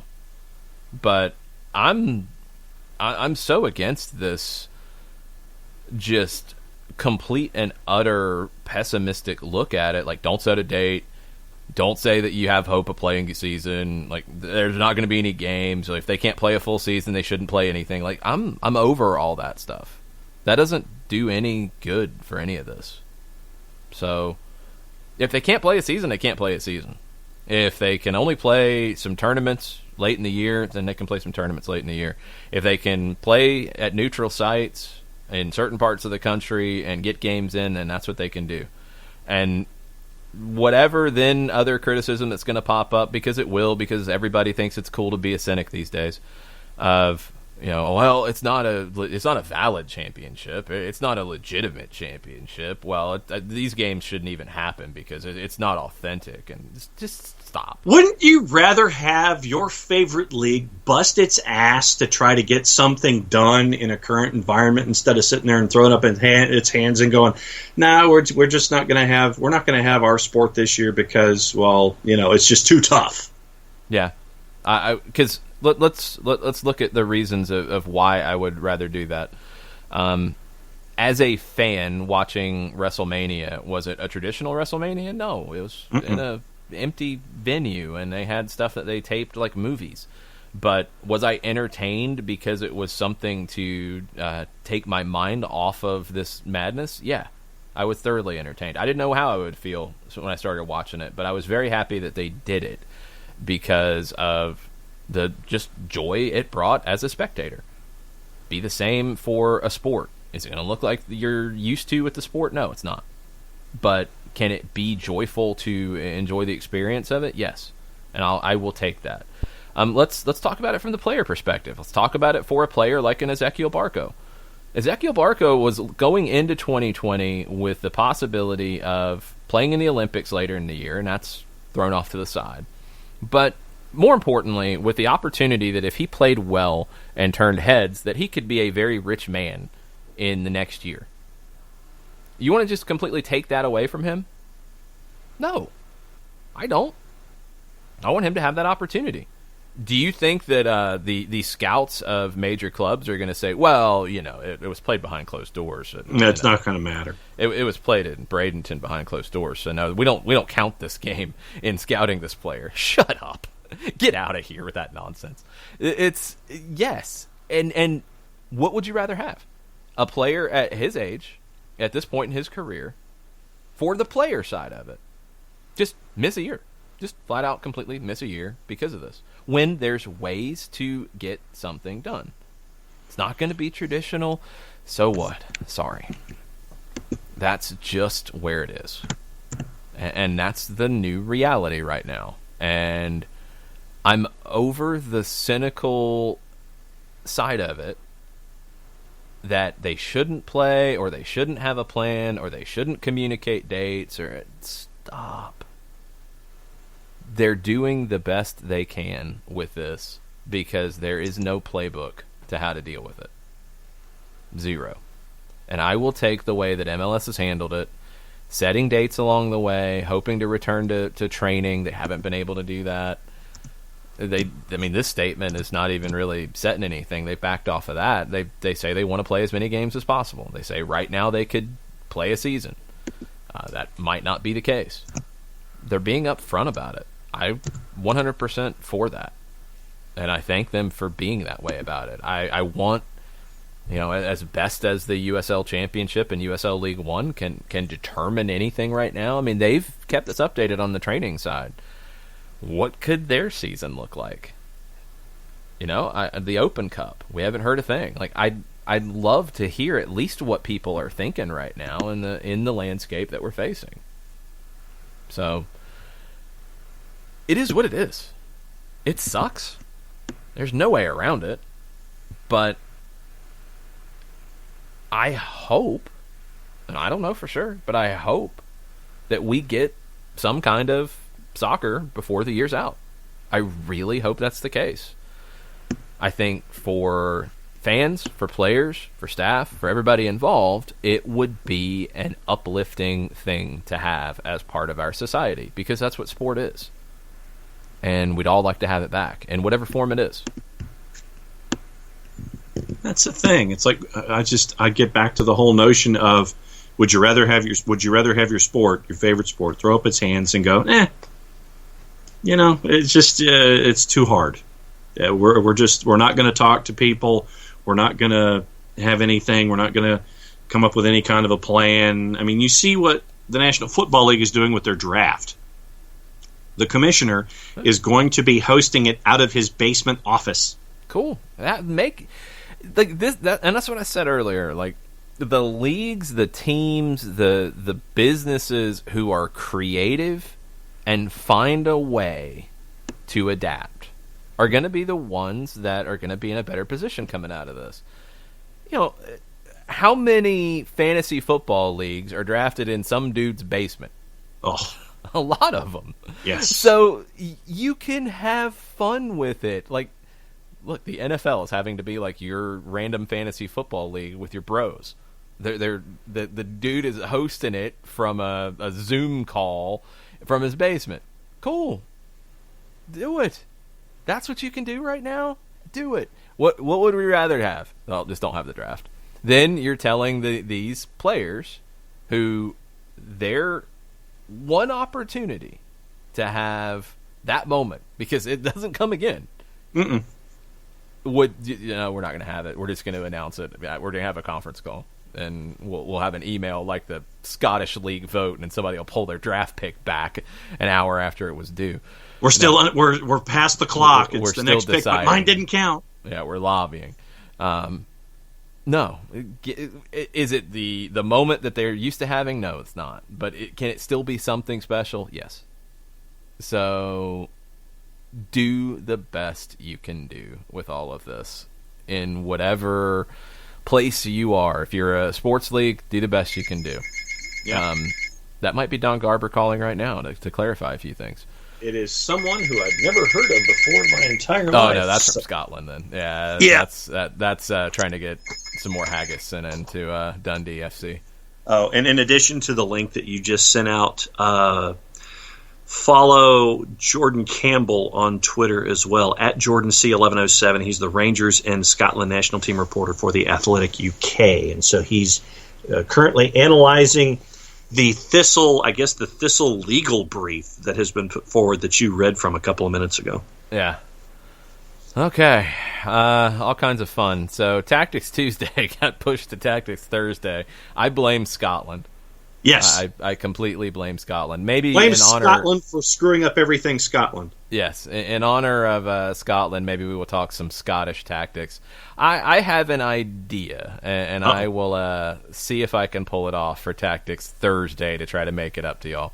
I also owe you guys the voting for the ATL UTD Greatest Win Tournament. That's going to happen today. I went down a million different rabbit holes of things and got sidetracked yesterday in different research and other stuff. So I owe you guys that. That'll go up after lunch, and then we will have the first of the round of 32 voting early tomorrow morning.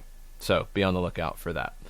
If you have any other ideas of topics for us you want us to dig into, whether it's in the show, whether it's separate, shoot us a message, shoot us a tweet at Soccer Down Here. Thanks you guys for listening and chiming in and laughing along with us and trying to help us all figure all of this out, because we're the same as you guys. I mean, we're trying to figure it out as we go. I think the leagues are all in the same boat. Mm-hmm. Scotland's obviously in the same boat. I think we've maybe figured out a few things that they haven't yet.